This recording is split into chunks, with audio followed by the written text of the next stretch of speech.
नमस्कार दोस्तों, स्वरफास्ट सीरीज में आपका स्वागत है। तो आज हम फिर आप लोग के लिए टीचिंग एप्टीट्यूड यानी शिक्षण शास्त्र का ये 20 इंपॉर्टेंट क्वेश्चन लेके आ गए हैं।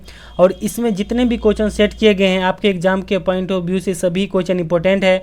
तो चलिए इस क्लास की शुरुआत करने से पहले बता दें कि जो लोग अभी हमारे चैनल पर नए हैं आप हमारे चैनल को सब्सक्राइब कर लीजिए और घंटी के बटन को दबा दीजिए। तो चलिए इस क्लास की शुरुआत करते हैं। तो पहला क्वेश्चन है कि राष्ट्र के विकास के लिए शिक्षकों में कौन सा गुण होना चाहिए। तो ऑप्शन में शिक्षा का गुण, योग्यता, चरित्र, ये सभी। तो देखिए राष्ट्र के विकास के लिए शिक्षकों में ये सभी गुण यानी एक जो है अच्छे शिक्षक का पहचान है कि उनका जो है शिक्षण प्रक्रिया का, शिक्षण कौशल का गुण भी अच्छा हो। ये नहीं कि विद्यालय जाता है जो अमीर बच्चा है उस जो है तो उसके साथ अच्छा व्यवहार, या जो गरीब बच्चा है उसके साथ जो है खराब व्यवहार करता है, तो ऐसा नहीं होना चाहिए, ठीक है। और वो एक अच्छे योग्यता वाले टीचर भी होना चाहिए, ठीक है। डिग्री धारक यानी कहीं से जो है पढ़ के नॉलेज लेके तब टीचर बना हो, ये नहीं कि डिग्री खरीद के टीचर बना हो। उसके बाद जो है टीचर का जो है चरित्र यानी उनका कैरेक्टर भी अच्छा होना चाहिए।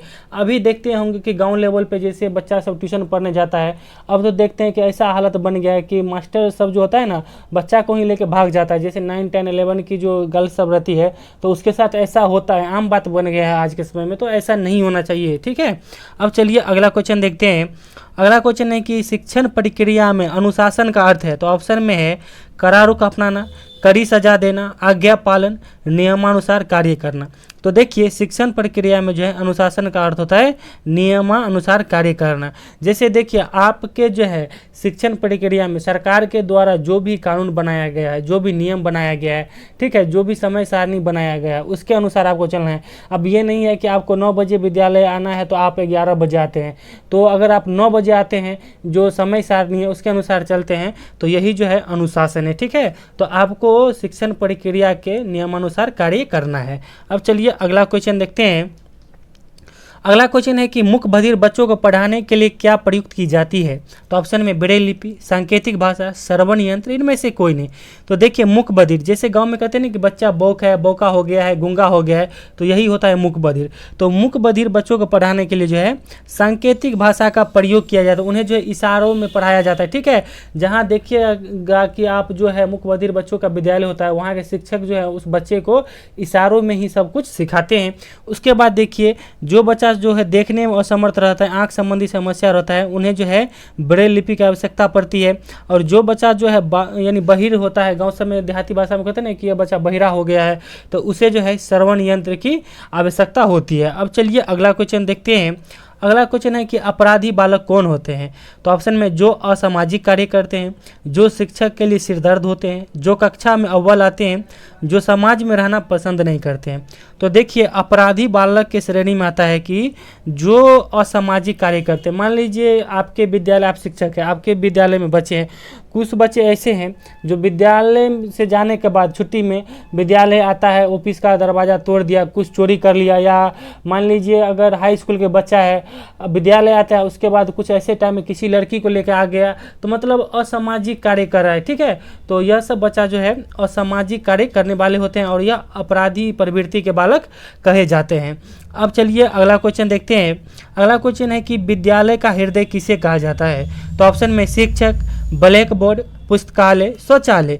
तो देखिए विद्यालय का जो है हृदय कहा जाता है पुस्तकालय को, क्योंकि देखिए पुस्तकालय में क्या होता है, पुस्तकालय में आपको सूचना संबंधी सब चीज़ रखा रहता है, या आपको इतिहास की बुक रखा रहेगा, या जो है मैगजीन, न्यूज़पेपर रखा रहता है। तो बहुत सारी चीज़ जो है पुस्तकालय में रहता है विद्यार्थी के हेल्प के लिए। तो इसीलिए जो है पुस्तकालय को विद्यालय का हृदय कहा जाता है। अब आगे बढ़ने से पहले बता दें कि डिस्प्ले पे जो ये नंबर देख रहे हैं 70 50 38 71 42, यह नंबर जो है मेरा व्हाट्सएप नंबर है और इस पे जो है हम आप लोग को नोट्स प्रोवाइड करेंगे। हम चाहते हैं कि आप लोग को जो है फुली गवर्नमेंट कॉलेज में एडमिशन हो, और हम आप लोग के लिए ऐसा नोट्स तैयार कर रहे हैं जिससे आप लोग का क्वेश्चन नहीं के बराबर छूटेगा। और देखिए इसके लिए जो है मिनिमम शुल्क ले रहे हैं, सिर्फ टाइपिंग सब के लिए आप लोग से 99 रुपया ले रहे हैं, ठीक है। तो देखिए आप लोग जरूर लीजिए और हम पे विश्वास करके जो भी लेते हैं देखिएगा, बाद में आप खुश होकर हमको ही 500 रुपये उल्टे दीजिएगा, ठीक है ना। आज जब मान लीजिए अगर आपको नोट्स अच्छा नहीं लगेगा तो हम आपको पैसा भी रिटर्न कर देंगे, आप देख। चलिए अब अगला क्वेश्चन देखते हैं। अगला क्वेश्चन है कि निम्न में कौन शिक्षण कुशलता से संबंधित है। तो ऑप्शन में श्याम पट पर लिखना, प्रश्नों को हल करना, प्रश्न पूछना, इनमें से सभी। तो देखिए इनमें से जो है शिक्षण कुशलता से जो है ये सभी संबंधित है, यानी जो है श्याम पट पर लिखना भी शिक्षण कुशलता से संबंधित है, क्लास में प्रश्न पूछना भी जो है शिक्षण कुशलता से संबंधित है, और प्रश्न पूछना भी ये था प्रश्न हल करना जो है आपको शिक्षण कुशलता से संबंधित है, उसके बाद प्रश्न पूछना जो है यह भी है शिक्षण कुशलता से संबंधित। अब चलिए अगला क्वेश्चन देखते हैं। अगला क्वेश्चन है कि पढ़ाते समय शिक्षक द्वारा दिए गए उदाहरण, तो ऑप्शन में है व्यवहारिक हो, छात्रों के जीवन से संबंधित हो, पाठ्य पुस्तक से संबंधित हो, कल्पना पर आधारित हो। मान लीजिए आप एक शिक्षक हैं और आप कोई उदाहरण दे रहे हैं, तो ये नहीं है कि आप अभी जो है विज्ञान पढ़ा रहे हैं और विज्ञान के जगह आप गणित का उदाहरण दे रहे हैं, ठीक है, आप अपने माता पिता, आप अपने जीवन का कैसे आप जी रहे हैं उसका उदाहरण दे रहे हैं, तो ऐसा नहीं होना चाहिए। जो बच्चा का पाठ्य पुस्तक है, जो उसका सिलेबस में, उसके अकॉर्डिंग आप जो है एग्जाम्पल दीजिए, यानी उदाहरण दीजिए बच्चे को, ठीक है। तो इसका सही उत्तर क्या हो जाएगा, तो पाठ्य पुस्तक से जो संबंधित हो उसके अनुसार उदाहरण देना चाहिए। अब चलिए अगला क्वेश्चन देखते हैं। अगला क्वेश्चन है कि परीक्षा निकट आने पर शिक्षक को क्या करना चाहिए, तो ऑप्शन में है स्कूल में अतिरिक्त समय देकर पाठ्यक्रम पूरा करे, कुछ चुने हुए प्रश्न हल करा दे, छात्रों को घर बुलाकर पाठ्यक्रम पूरा करा दे, छात्रों से कहे कि वे संग पाठ्यक्रम पूरा करें। तो देखिए जब परीक्षा निकट आ जाता है तो आपके एक शिक्षक होने के नाते आपका ये जिम्मेदारी बनता है कि आप जो है उसे स्कूल में बुला के अतिरिक्त समय देकर उसके पाठ्यक्रम को पूरा करवाइए, जिससे जो है उसके एग्ज़ाम में बेहतर से बेहतर मार्क आए और वो अपने को बेहतर साबित कर सके। अब चलिए अगला क्वेश्चन देखते हैं।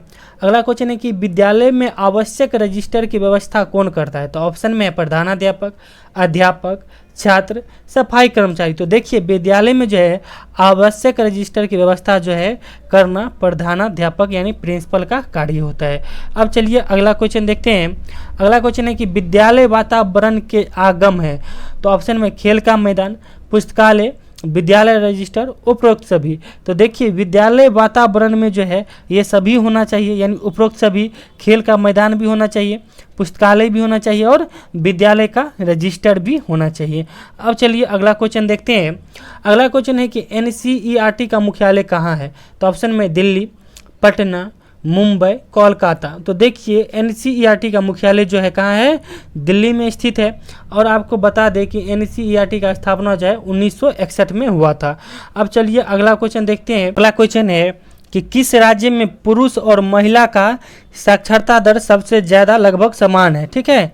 तो देखिए यहाँ साक्षरता दर नहीं है, ठीक कर लीजिएगा। तो ऑप्शन में बिहार, केरल, महाराष्ट्र, राजस्थान। तो देखिए केरल राज्य में जो है पुरुष और महिला का जो है साक्षरता दर सबसे ज़्यादा और लगभग समान है। पुरुष का जो है 97.6 है और महिला का जो है 95.7 है, तो लगभग जो है समान है। और पूरे भारत में जो है सबसे शिक्षित राज्य जो है केरल ही है। अब चलिए अगला क्वेश्चन देखते हैं।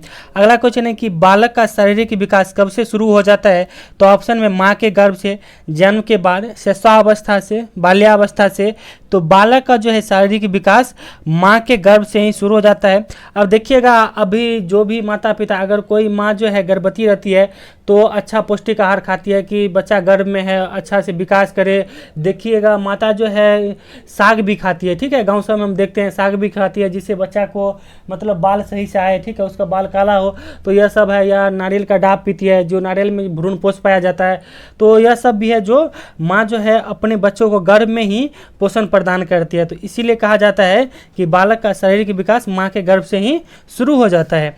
अब अगला क्वेश्चन है कि कक्षा में शिक्षण के समय अनुशासन रखना किसका उत्तरदायित्व है, तो ऑप्शन में समाज का, प्रखंड शिक्षा पदाधिकारी, छात्र के माता पिता, शिक्षक का। तो देखिए कक्षा में जो है शिक्षण के समय अनुशासन बनाए रखना एक शिक्षक का दायित्व होता है। यदि आप शिक्षक हैं और आप जब कक्षा में पढ़ा रहे हैं तो आपका दायित्व बनता है कि आप जो है कक्षा का अनुशासन बनाए रखिएगा। अब चलिए अगला क्वेश्चन देखते हैं। अगला क्वेश्चन है कि कक्ष में लगी खिड़कियों की ऊंचाई कितनी होनी चाहिए, तो ऑप्शन में 2 फीट, 3 फीट, 4 फीट, 5 फीट। तो देखिए कक्ष में लगी खिड़की की ऊंचाई जो है 4 फीट होना चाहिए। और आपको बताते हैं यहाँ से कि ब्लैक बोर्ड की भी ऊंचाई जो है ज़मीन से 4 फीट पे होना चाहिए, क्योंकि देखिए खिड़की 4 फीट पे है तो यहाँ से जो है ब्लैक बोर्ड पे सही से प्रकाश आ सके, तो इसीलिए दोनों जो है कोरिलेट होता है। अब चलिए अगला क्वेश्चन देखते हैं। अगला क्वेश्चन है कि बच्चों को किस माध्यम से सिखाई गई बातें अधिक दिनों तक याद रहता है, तो ऑप्शन में चित्र, मानचित्र, नमूना, कोई नहीं। तो देखिए बच्चों को जो है चित्र के माध्यम से सिखाई गई बातें बहुत दिनों तक याद रखती है। अब मान लीजिए जैसे कोई आप कहते हैं कि बच्चों को कि जैसे कोई ज्वालामुखी फटा किसी पहाड़ में, अगर आप उसे अगर मतलब किसी चित्र के माध्यम से, किसी फोटो के माध्यम से दिखाते हैं कि कैसे पहाड़ में ज्वालामुखी गैस निकलता है, धुआं होता है, विस्फोट होता है, तो उस बच्चा को जो है ज़्यादा दिनों तक याद रहेगा। अब देखिए कक्षा में जो है मानचित्र का क्या उपयोग होता है, तो मानचित्र का प्रयोग जो है ऐतिहासिक घटनाओं तथा भौगोलिक स्थानों के अध्ययन हेतु आवश्यक होता है कक्षा में। उसके बाद देखिए नमूना क्या होता है, तो आपको बताते हैं नमूने जो है वास्तविक पदार्थों का छोटा सा रूप होता है।